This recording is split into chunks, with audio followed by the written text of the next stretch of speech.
Welcome my students. আমরা আগের দিনকে মাইটোসিস দেখেছিলাম, আরেকটা কোষ বিভাজনের কথা পেয়েছিলাম, সেটা হলো মিওসিস।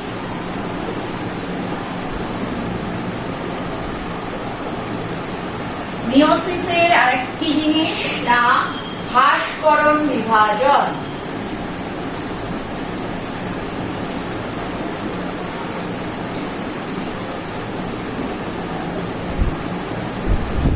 যেখানে ক্রোমোসোম নাম্বার অর্ধেক হয়ে যায়।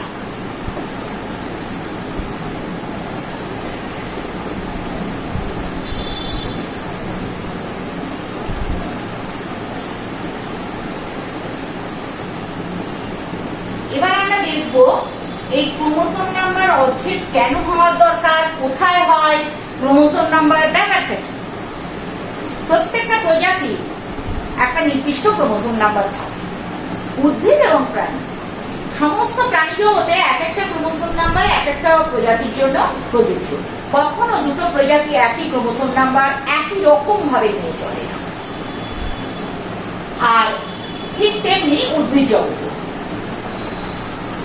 এবার এই ক্রোমোসোম নাম্বারটা কিভাবে থাকে, আমাদের সমস্ত জিনিসটা মিওসিস মাইটোসিস যাই হোক, সেটা কাদের মধ্যে হয়, ইউক্যারিওটিক কোষে।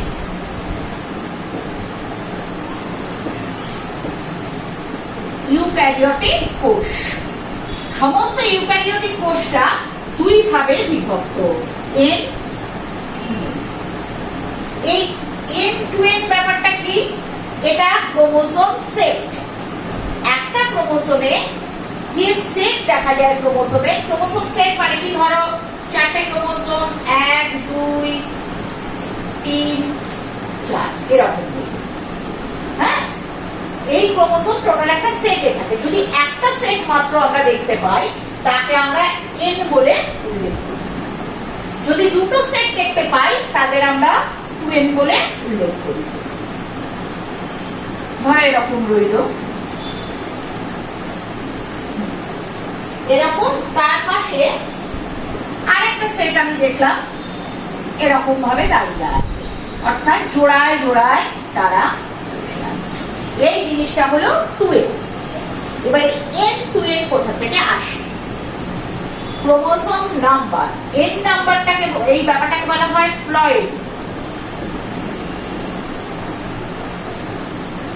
n মনোপ্লয়েড। যখন দুটো set 2n, that is diploid।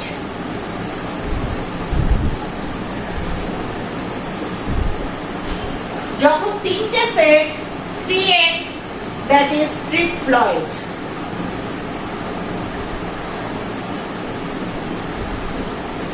সাধারণত জীবজগৎ মনোপ্লয়েড আর ডিপ্লয়েডের মধ্যেই সীমাবদ্ধ। উদ্ভিদের কিছু কিছু উদ্ভিদ যেগুলো মানুষ চাষ করে তৈরি করেছে, মানে মানুষ সুপ্রজনন বিদ্যা করে তাদের সিলেক্টিভ ব্রিডিং করিয়ে তৈরি করেছে, সেই জায়গায় ট্রিপ্লয়েড কিছু কিছু জায়গায় আমরা দেখতে পাই। কিন্তু প্রাণী জগৎটাই এন টু এনই সীমাবদ্ধ।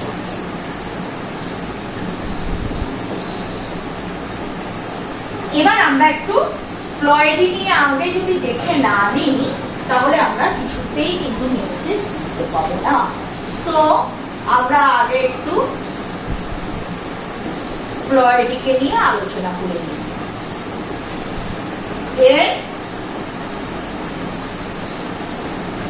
এর ক্ষেত্রে আমি বললাম একটা সেট মাত্র ক্রোমোসোম দেখা যায়।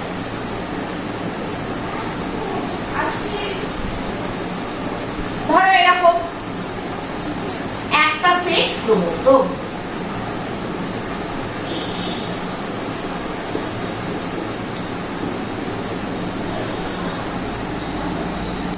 ক্ষেত্রে একই রকম দুটো সেট ক্রোমোসোম আমরা দেখতে পাবো।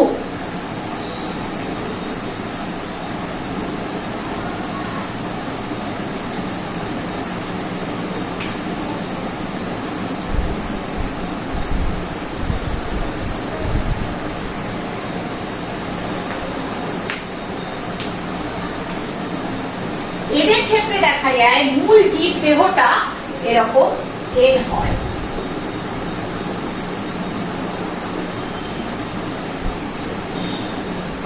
এদের ক্ষেত্রে মূল জীবদেহটা 2n হয়।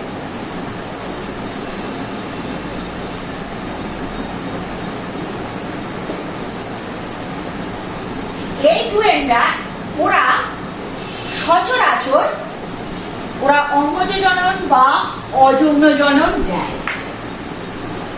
সচরাচর অঙ্গজ জনন বা অযৌন জনন নেয়। মাইটোসিসে বংশ বিস্তার করে।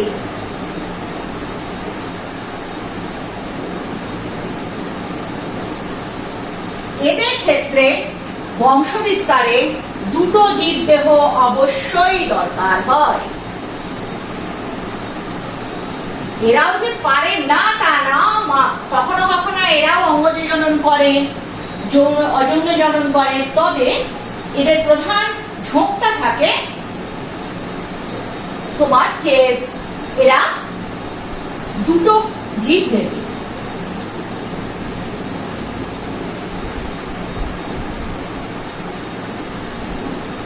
এরা যদি কখনো কখনো অঙ্গজ জনন করে থাকে, যেমন ধরো জবা গাছ, জীবনে কখনো দেখেছো বাড়ি ঘর ধরে জবা গাছের গাছ ডাল না কেটে কখনো হচ্ছে, কিংবা গোলাপ গাছ, ওরা কিন্তু ওটা সেকেন্ডারি দিয়েছে। ওদের পূর্বপুরুষরা কিন্তু যৌন জননকারী ছিল। পরবর্তীকালে ওরা যখন ইভলভ করেছে তখন বিভিন্ন চাপে, পরিবেশ বা বিভিন্ন রকম কিছু একটা ব্যবস্থার মধ্যে দিয়ে তারা গেছে, যাতে তারা ওটাকেই পছন্দ করে নিয়েছে। ওরা কিন্তু জেনারেলি এদের বংশ বিস্তারে দুটো জীব, সরি আমি এখানে নেই লিখেছি তা নয়, নেয়। বংশ বিস্তারে দুটো জীব, ধরে আমি একটাকে বললাম বাবা ধরলাম, আরেকটাকে মা হিসেবে বললাম। এই যে দুটো সেট ক্রোমোসোম ওরা পেয়েছে, এর একটা সেট ওরা পায় বাবার কাছ থেকে, আর একটা সেট পায় ওরা মায়ের কাছ থেকে। একটা প্যাটার্নাল সেট, একটা ম্যাটার্নাল সেট।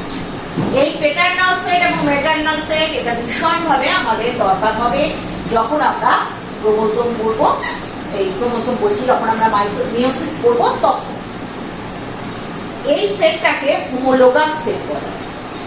দুটো দুটো একই রকম চেহারার ক্রোমোসোম, একটা বাবার কাছ থেকে আসে, একটা মায়ের কাছ থেকে আসে, এটাকে আমরা হোমোলোগাস বলে থাকি। এরা বংশ বিস্তার মাইটোসিসে করবে। এবার ওদের বংশ বিস্তারের ক্ষেত্রে কি হবে? যদি ওরা মাইটোসিসে বংশ বিস্তার করত, তাহলে ধরি ওর যদি 4টে ক্রোমোসোম, কি হতো ব্যাপারটা? 4টে ক্রোমোসোম, গ্যামেটে 4টে ক্রোমোসোম, গ্যামেটের এটাকে মেল ধরা হয়, এটাকে ফিমেল ধরা হয়, ঠিক আছে? ওটা হচ্ছে ভেনাসের আয়না। ভেনাস হচ্ছে বিখ্যাত মহিলা দেবী, আর এটা হচ্ছে অ্যাপোলোর দ্বিতীয় বিখ্যাত পুরুষ দেবতা। তারা সাংঘাতিক রকমের প্রেমের দেবতা। সুতরাং ধরো দুটোই 4 ফার্টিলাইজেশন হলো, নিষেক হলো, কি হলো? স্পিসিসের ক্রোমোসোম নাম্বার নির্দিষ্ট, যেটাকে বলা হয় কনস্ট্যান্সি। থাকলো থাকলো না, তাহলে এমন একটা কোনো ব্যবস্থা করতে হয় যাতে এই জীবটা আবার যখন তৈরি হচ্ছে তখন সে 2n পৌঁছায়। এইটা করতে গিয়েই হ্রাসকরণ বিভাজনের দরকার হয়ে পড়েছে। হ্রাসকরণ বিভাজনের দরকার হয়ে পড়ে কি হয়েছে? এখানে সে মিওসিস নিয়েছে, নিয়ে গ্যামেট তৈরি করলো 2।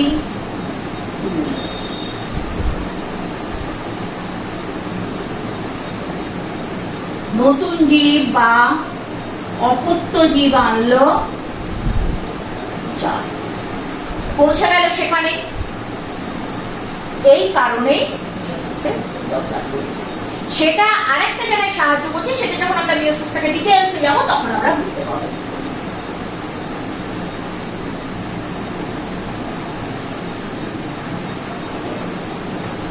আগে এই যে মাইটোসিস দিয়ে বংশ বিস্তার করছে, এখান থেকে এক লাফে তো ওখানে পৌঁছয়নি। প্রথম দিক থেকে একদম প্রথমের জীবগুলো কিন্তু এই এন কন্ডিশনিং ছিল। তাদের মধ্যে আবার একটা ঠিক যৌন জনন বলা যায়, কিন্তু ওই রকম ভাবে পরিষ্কার বাবা মা যেমন ক্যারেক্টার সেরকম ভাবে একেবারে দুটো জীবকে পুরো আলাদা ভাবে চিহ্নিত করা যায় না, কিন্তু সেখানে অনেক সময় দুটো জীব লাগে, কখনো কখনো লাগে। যেমন ধরো সেখানে একটা কেস আছে পলিনেশন, স্পাইরোগাইরা বলে একটা শ্যাওলাই হয়। সেখানে কি হয়, দুটো এন জীব পরস্পর মিলিত হয়ে গিয়ে মূল জীব দেহটা এন হয়ে গেল টুইন, স্পিসিসের ক্রোমোসোম নাম্বার আবার বেড়ে গেল। তখন এরা কি করে, এইখান থেকে আবার একটা মায়োসিস করে স্পোর তৈরি করে। ওখানে কি হয়েছিল, টুয়েন থেকে গ্যামেট তৈরিতে মিয়োসিস এসেছিল, আর এন জীব দেহ যদি কখনো যৌন জননের মধ্যে যায় তাহলে সেখানে স্পোর তৈরিতে মিয়োসিস করে। এই যে জিনিসটা ওরা তৈরি করে এটাকে ওরা বলে, এই জিনিসটা হলো জাইগোট। আর আমার এদের এখানে এই যে গ্যামেট এন গ্যামেট এরা মিলিত হয়ে যে টুয়েন জীবটা শুরু করাচ্ছে এটার নাম জাইগোট।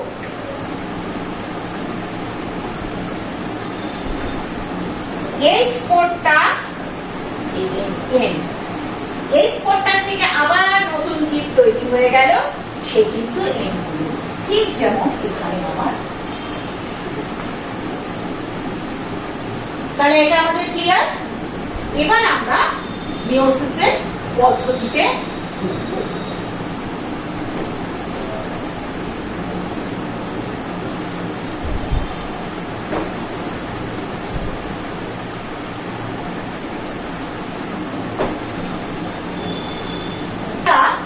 মিয়োসিস কোষ বিভাজনকে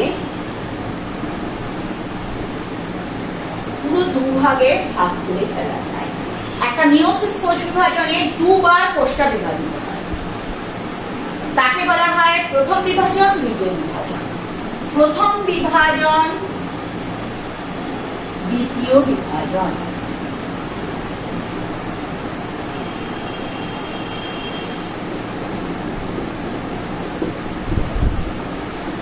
এই প্রথম বিভাজনটা এটা অবশ্যই হ্রাস করবে,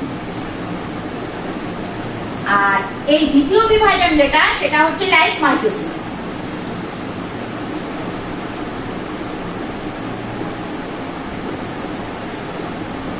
এটাকে মিয়োসিস 1 বলে ডাকা হয় এক, আর এটাকে ডাকা হয়। এবার আমরা তাদের স্টেপ গুলো দেখি।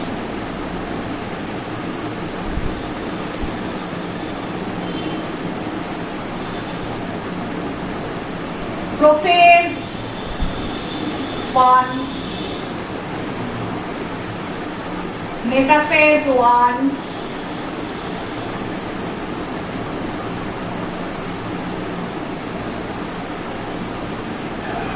Anaphase 1,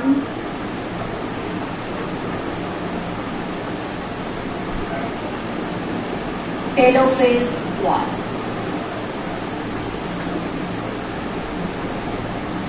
prophase 2, metaphase 2,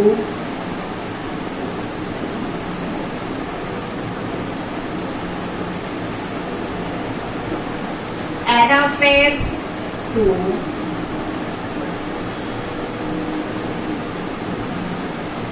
telophase 2। এর প্রোফেজে কিন্তু অনেকগুলো উপদশা থাকবে। প্রথম প্রোফেজে কি কি থাকে দেখা যাক।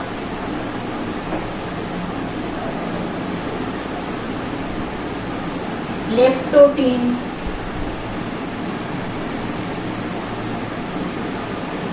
জাইগোটিন,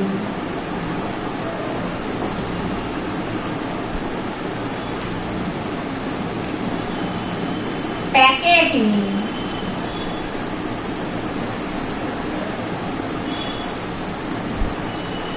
ডিপ্লোটিং,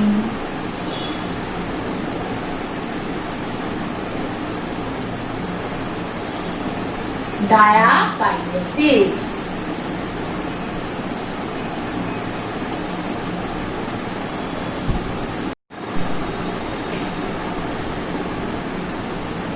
এবার আমরা এলাম মিওসিসের প্রোফেজ 1।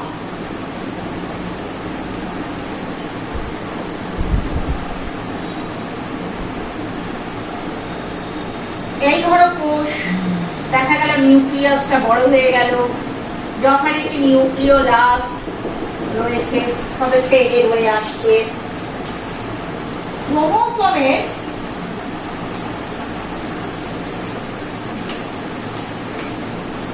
আমি ধরি এটা দুখানা ক্রোমোসোম দিয়ে শুরু করি, এর ধরো কোষটা দুটো ক্রোমোসোম ধরলাম, দেখা যাচ্ছে আচ্ছা একটা ক্রোমোসোমই ধরি, একটাই ক্রোমোসোম ওর আছে, এরকম ভাবে ক্রোমোসোমটাকে দেখা যাচ্ছে। এই বস্তুটা কি?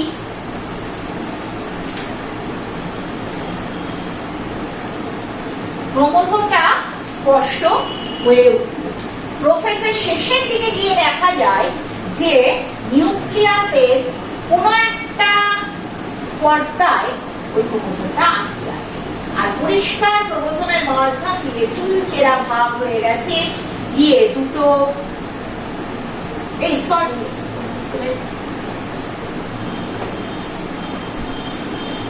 সেট অফ ক্রোমোসোম, দুটো ক্রোমোসোম, আমরা তো প্লেন নিয়ে কাজ করছি, দুটো ক্রোমোসোম দেখতে পাওয়া যায়, এই একখানা, তার পাশে এই একখানা।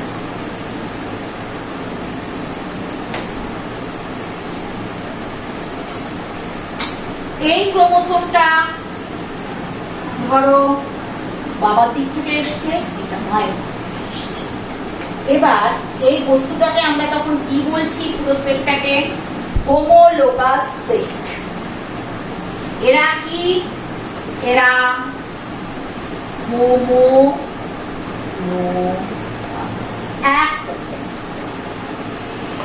আমরা মানুষরা, আমাদের কত ক্রোমোসোম নাম্বার? 46। আমরা হচ্ছি 2n46, n হচ্ছে 23। এই n এর মধ্যে আমাদের অটোসোম, মানে শরীর তৈরি করার বা শারীরিক গঠনের সমস্ত কিছু নিয়ে যারা দাঁড়িয়ে আছে, অটোসোম n ধরলে 22, 2n ধরলে 46। সেক্স ক্রোমোসোম নট অনলি এটা সেক্সের ক্যারেক্টার, এর মধ্যে বডি ক্যারেক্টারও কিছু কিছু থাকে, তবে এরা আমাদের সেক্স ডিটারমিনেশনের সঙ্গে পরিষ্কার যুক্ত থাকে। এখানে হয় এক্স আর ওয়াই। তিনটে কিভাবে থাকছে? 46XX, that is female. 46 না, 44 plus XX, that is female. 44 plus XY, that is। আবার আমরা ওখানে চলে যাই। এইটা কিসের কেস আমি বললাম? এই জিনিসটা হচ্ছে, এটা হচ্ছে আমার লেপ্টোটিক। এরপরে আমরা আসবো জাইগোটিক।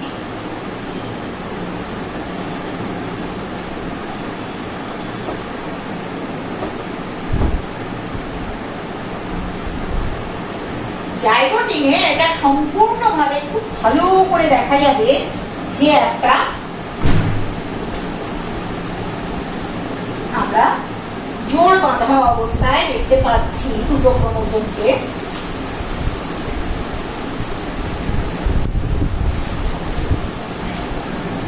যারা দেখতে একদম এক, শুধু ক্যারেক্টারে আলাদা। এই হোমোলোগাস ক্রোমোসোমের আরেক নাম হচ্ছে সমসমস্ত ক্রোমোসোম। এটা কোন স্টেজ? এটা জাইগোটিন। জাইগোটিনের শেষের দিকে কখনো কখনো এই পর্দাটা হালকা হয়ে যেতে থাকে, এটা চলে যায়। এই অবস্থাটাকে আমরা কি বলবো? এই অবস্থাটাকে আমরা বলবো বাইভ্যালেন্ট। একদম শেষের দিকে বাইভ্যালেন্টকে শুরু হতে দেখা যায়, আর যখন জাইগোটিন হয়ে যাচ্ছে তখন বাইভ্যালেন্ট স্পষ্ট। সমস্ত ক্রোমোজোম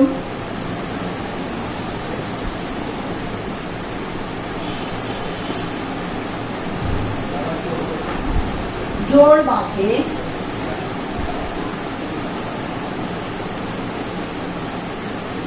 একে বাইভ্যালেন্ট এন।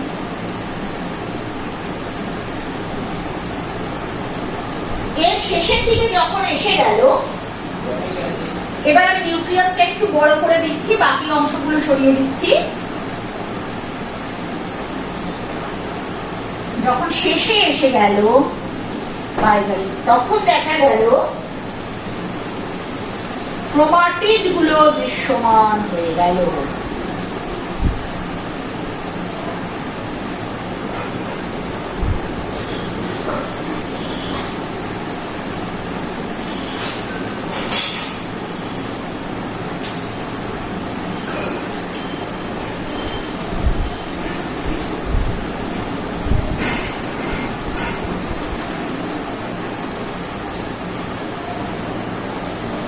কাছাকাছি থাকলে আমাদের কাজের সুবিধা হবে, আজকে কাছাকাছি ওরা থাকে। এই অবস্থাটা হচ্ছে টেট্রাড কন্ডিশন। এই যে বাইভ্যালেন্টটা জোড় বাঁধলো, একে বাইভ্যালেন্ট হচ্ছে। জোড় বাঁধার ঘটনাটা হচ্ছে সাইন্যাপসিস।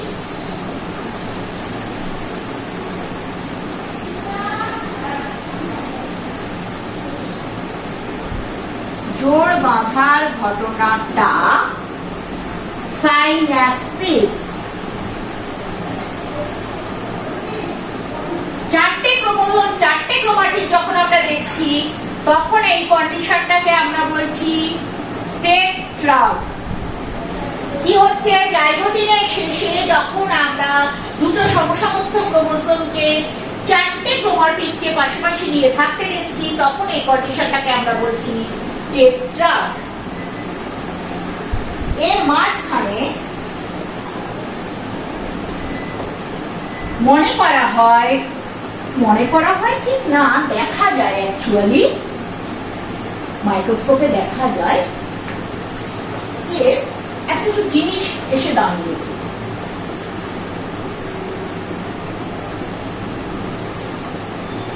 যেটাকে বলা হচ্ছে সাইন্যাপটিমাল কমপ্লেক্স।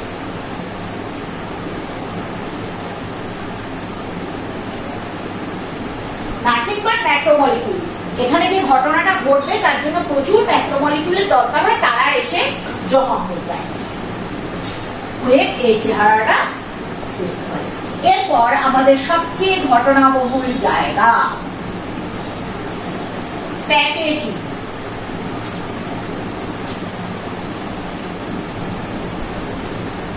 প্যাকেটিং এ ঘটবে ক্রসিং ওভার। ক্রসিং ওভার জিনিসটা কি? ক্রোমাটিড দুটো তাদের অংশের আদান প্রদান।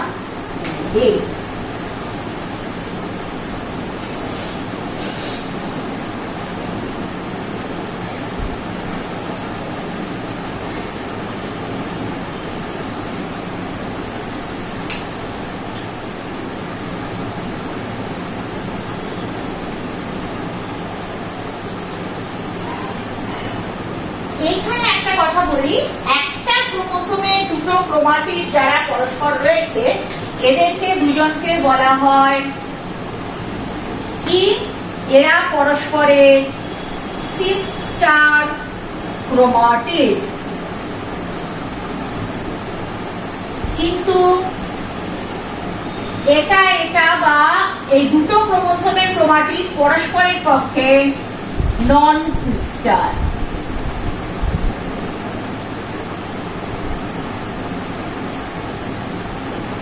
কি হলো?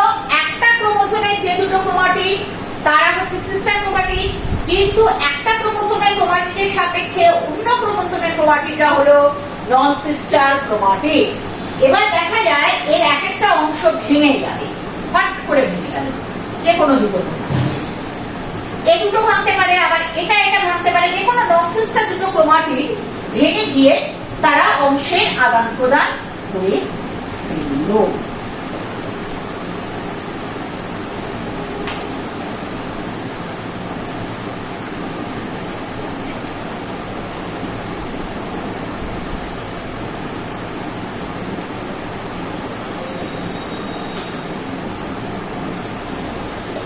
তাহলে এটাকে আমি কি বলবো?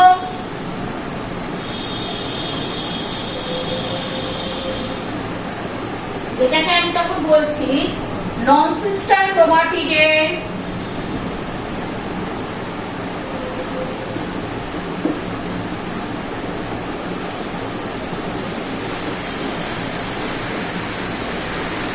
অংশের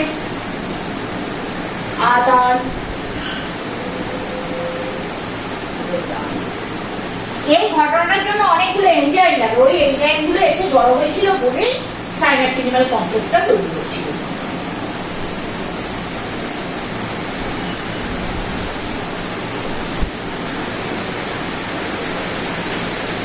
অংশের আদান প্রদান সেটাকে বলা হচ্ছে ক্রসিং ওভার। মিওসিসের সবচেয়ে গুরুত্বপূর্ণ ক্রসিং ওভার সর্বদা। আর এই যে জিনিসটা তৈরি হলো আমার ক্রসিং ওভারের ফলে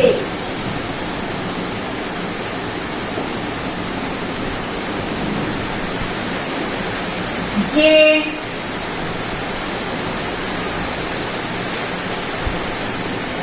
এক্স এর মতো একটা গঠন দেখা যায়,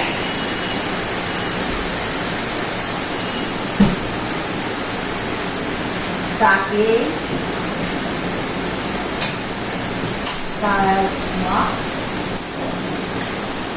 তাহলে আমার জিনিসটা কি হলো? ঘটনাটা ঘটছে ক্রসিং ওভার, তার ফলে একটা জাস্ট এক্স এর মতো ঘটনা দেখা যাচ্ছে জিনিস, একটা ক্রোমাটিড উপর আরেকটা ক্রোমাটিড যেন চলে গেছে। এই ঘটনাটা হচ্ছে কায়াজমা। কায়াজমা কিন্তু স্থায়ী কোনো গঠন নয়, এটা জাস্ট একটা ক্রোমাটিড আরেকটা ক্রোমাটিডের উপর চলে গেছে বলে হয়েছে। তাহলে জিনিসগুলোকে আমরা সাজালে কি পাবো?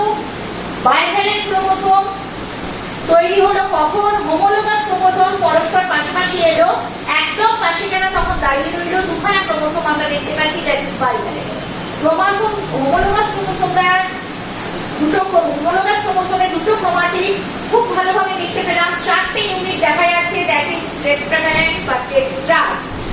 এরপরে তাদের মধ্যে অংশের আদান প্রদান হলো, that is crossing over. Crossing over ফলে এক্স এর মতো একটা গঠন তৈরি হলো, দ্যাট ইজ কায়াজমা।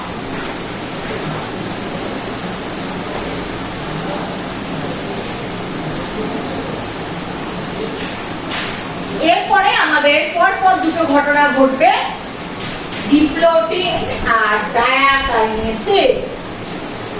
দুটো পাশাপাশি আমি রাখছি, আমাদের বুঝতে সুবিধা হবে তাতে।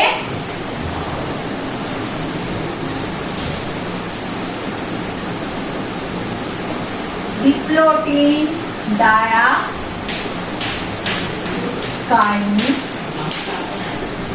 ডিপ্লোটিনে কি হলো? কায়াজমা দেখা যাচ্ছে সরছে। আসলে কি হচ্ছে? ক্রোমোসোম দুটো পরস্পর থেকে সরে যাওয়ার চেষ্টা করছে।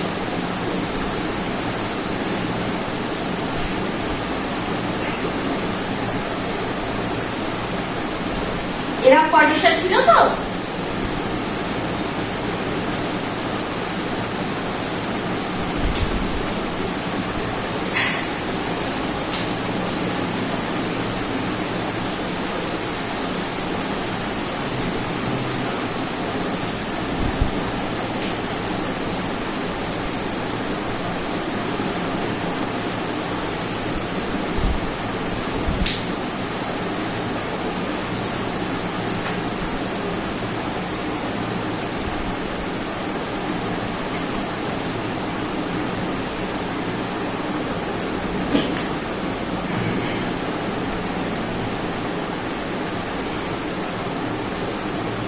ট্রান্সফারটা যেন সরে যাচ্ছে, অ্যাকচুয়ালি এরা পরস্পর আলাদা হচ্ছে। ডায়াকাইনেসিসে গিয়ে আমরা পরিষ্কার দুটোকে অন্যরকম চেহারা দেখবো, ওরা ছেড়ে গেছে।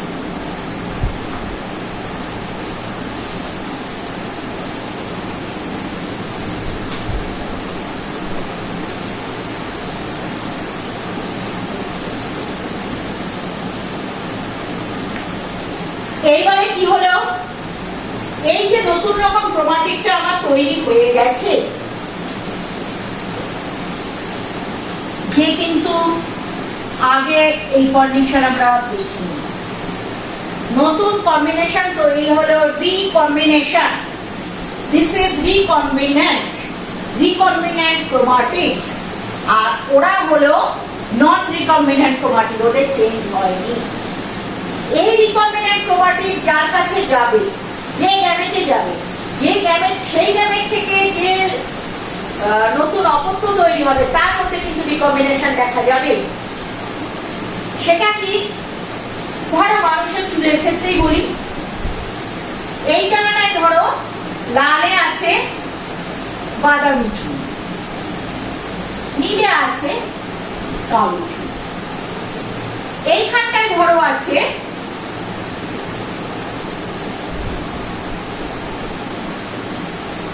কালো চুল, এইখানটায় আছে বাদামি চুল।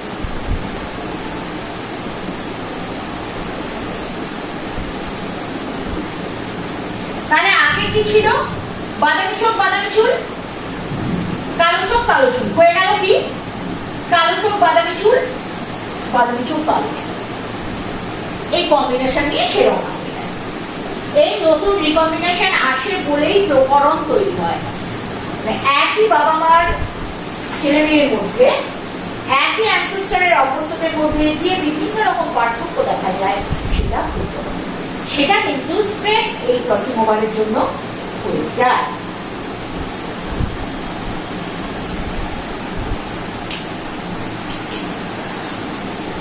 আর এই প্রকরণে আস্তে আস্তে নতুন বৈশিষ্ট্য আনে। সেই নতুন বৈশিষ্ট্যটা যদি দেখা যায় যে তার পক্ষে উপকারী হয়, তাহলে জীবটাকে সংরক্ষিত করে, যদি ক্ষতিকর হয় জীবটাকে সে নেগেটিভ ফিডব্যাক দেয়, সে ভালোভাবে কাজ করবে না, এর উপর নির্ভর করবে ইভলিউশন। ডায়াকাইনেসিস হওয়ার সাথে সাথে একেবারে সব কিছু উড়ে গেল কিন্তু নিউক্লিয়াসে, শুরু হয়ে যাবে মেটাফেজ 1।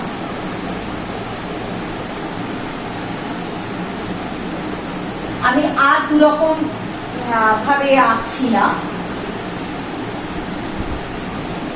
এইবার ধরো এই সেল, এইটা ঠিক মাঝখানে নিরক্ষীয় অঞ্চল। মেটাফেজ 1 কি হলো? বেম গঠন হয়ে গেল,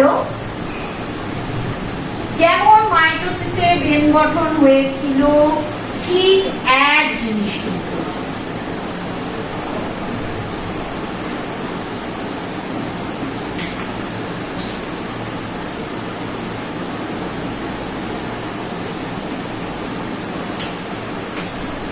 দুটো ক্রোমোজোম এইভাবে দাঁড়িয়ে গেল, যাচ্ছে কিন্তু ক্রোমোজোম। তোমার মেটাফেজে ছিল আমাদের মাইটোসিস, মেটাফেজ ছিল ক্রোমাটিক সেল, এখানে কিন্তু মেটাফেজ 1 যাচ্ছে ক্রোমোজোম। এবং সেই ক্রোমোজোমরা কারা? একটা রিকম্বিন্যান্ট আর একটা হচ্ছে নন রিকম্বিন্যান্ট।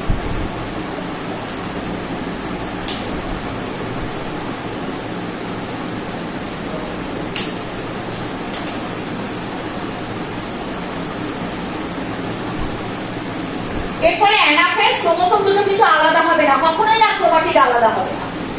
ক্রোমাটিড দুটো পেঁচাতে পারে বা ওরকম খোলা অবস্থাতেই পড়ে থাকতে পারে। এইভাবে দূরে দুদিকে সরতে থাকলো, হলো অ্যানাফেজ 1। হয়ে লাস্টে টেলোফেজে কি দেখা গেল? টেলোফেজে গিয়ে দেখা গেল দুদিকে দুখানা সেট ক্রোমোসোম চলে গেছে।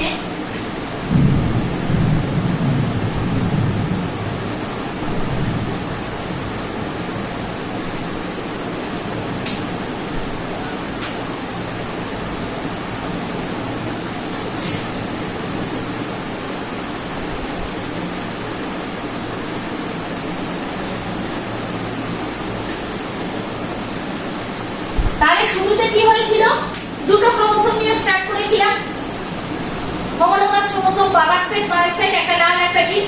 এখানে রিকম্বিনেশন নিয়ে দুটো পরে কিন্তু একটা একটা ক্রোমোসোম চলে গেছে, তাহলে ক্রোমোসোম নাম্বার হাফ হয়ে গেছে।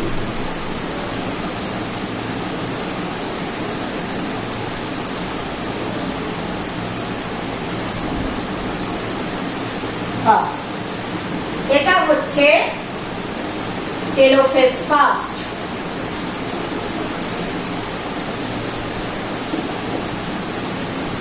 এইবারে এই অবস্থায় কোষ সাইটোকাইনেসিসে যেতে পারে, নাও যেতে পারে।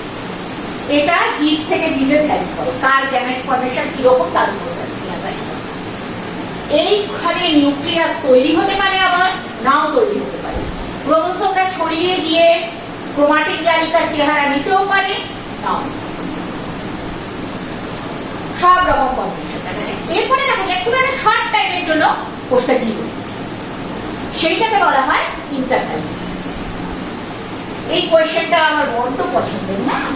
ইন্টারকাইনেসিস। ইন্টারকাইনেসিস কি? মিওসিস 1 এবং মিওসিস 2 এর মাঝখানে যে কোষ যেটুকু সময় জিরো, সেটাকে বলা হচ্ছে ইন্টারকাইনেসিস। এবার আমরা আসবো মিওসিস 2 তে।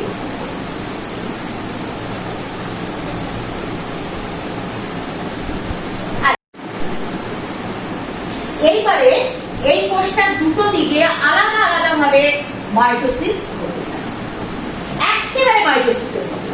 যথারীতি ক্রোমাটিড দুটো ইউনিট জড়ো হবে, নিরক্ষীয় জায়গায় দুটো ক্রোমাটিড দুপাশে চলে যাবে, দুদিকে সরে যাবে, সরে গিয়ে একদম মাইটোসিস রিপিট করে যাবে। রিপিট করে গিয়ে লাস্ট অফ অল কি হবে, চারটে সেল তৈরি করবে।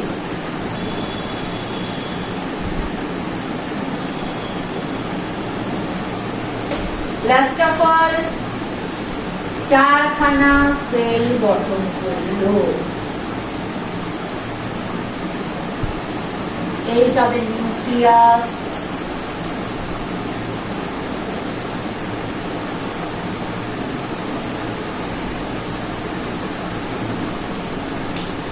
তাদের ক্রোমোসোমের চেহারাগুলো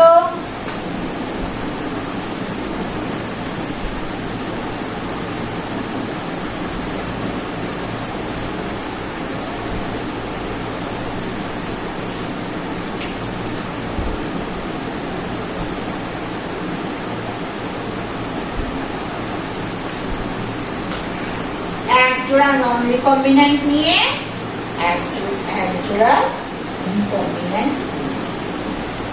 সবসময় যে নন রিকম্বিন্যান্ট ক্রোমাটিড থাকবেই এমন কোনো কথা নেই।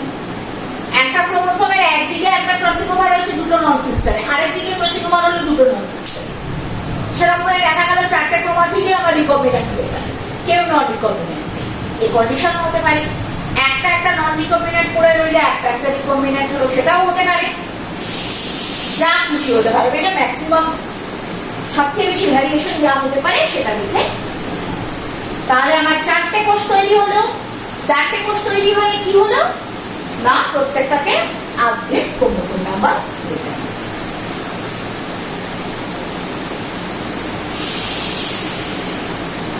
তাহলে এবার আমরা মিওসিসের তাৎপর্যে আসবো।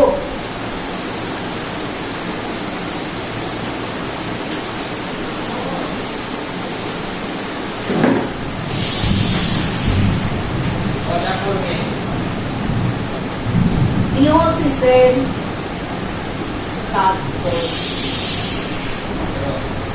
মিওসিসের তাৎপর্য কি? এক হলো প্রজাতি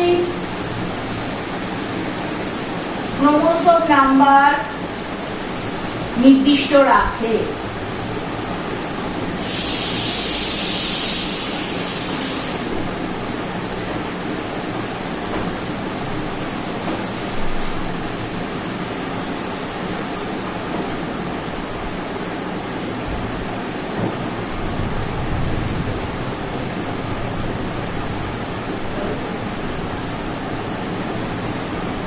মিওসিসের তাৎপর্য তাহলে কি? প্রজাতির ক্রোমোসোম নাম্বার নির্দিষ্ট রাখলো, প্রকরণ আনলো, আর অভিব্যক্তি পথ প্রশস্ত করলো।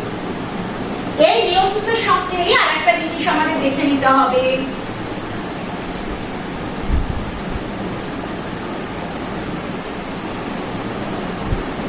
যেটাকে বলা হয় অল্টারনেশন অফ জেনারেশন। কিরকম ভাবে হলো, আমি আগেও বললাম যে দু ধরনের জীব দেখা যায়। একটা হচ্ছে এন, জীবদেহ এন, আরেকটা হচ্ছে জীবদেহ। এই এন থেকে যদি সে যৌনজননের মাধ্যমে গেল তাহলে তার স্পোরই বলে এগুলোকে একরকম, বা যাই গ্যামেট বলো যাই বলো, এটা এন টুয়েন আনলো জাইগোস।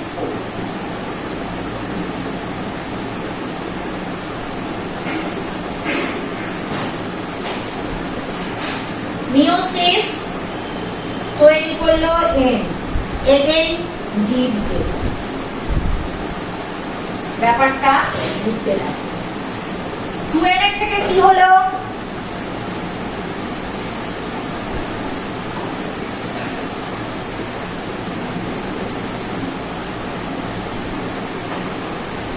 মিওসিস, গ্যামেট,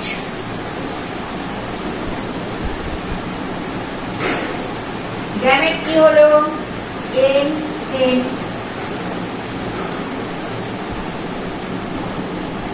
ফার্টিলাইজেশন তৈরি হলো কি 12,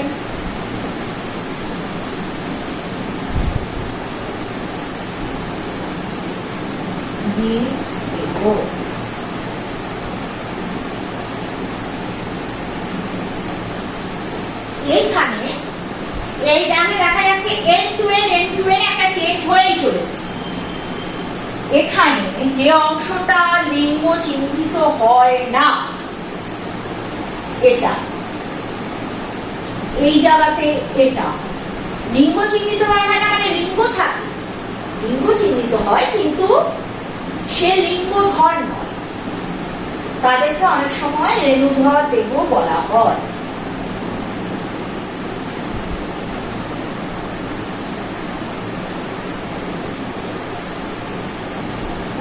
এবার আমরা যদি বলি তাহলে কি দেখা যাচ্ছে N2N একটা কন্টিনিউয়াস চেঞ্জ। এই N2N কন্টিনিউয়াস চেঞ্জটাকে, আচ্ছা লিঙ্গধর আর রেণুধরের ব্যাপারটা থাক, ওটা ঠিক আমাদের এগ্রিমেন্ট নয়।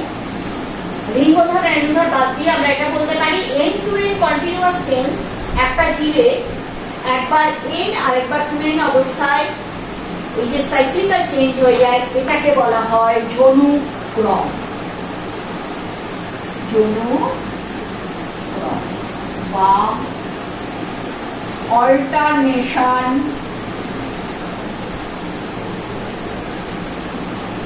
Of generation.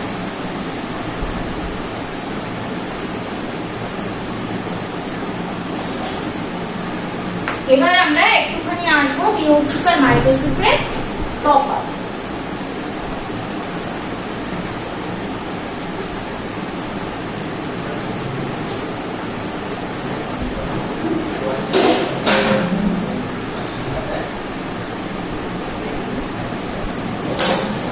মাইটোসিস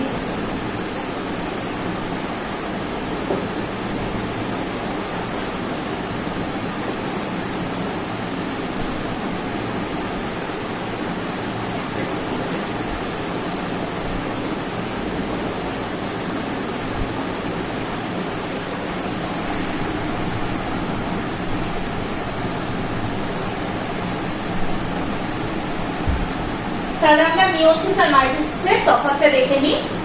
মিওসিসে ক্যারিওকাইনেসিস দুবার হয়, কখনো সাইটোকাইনেসিসও দুবার হয়। এক্ষেত্রে মাইটোসিসে ক্যারিওকাইনেসিস ও সাইটোকাইনেসিস একবার। মিওসিসে হাসকরণ বিভাজন অপত্য কোষের ক্রোমোসোম সংখ্যা মাতৃকোষের অর্ধেক হয়।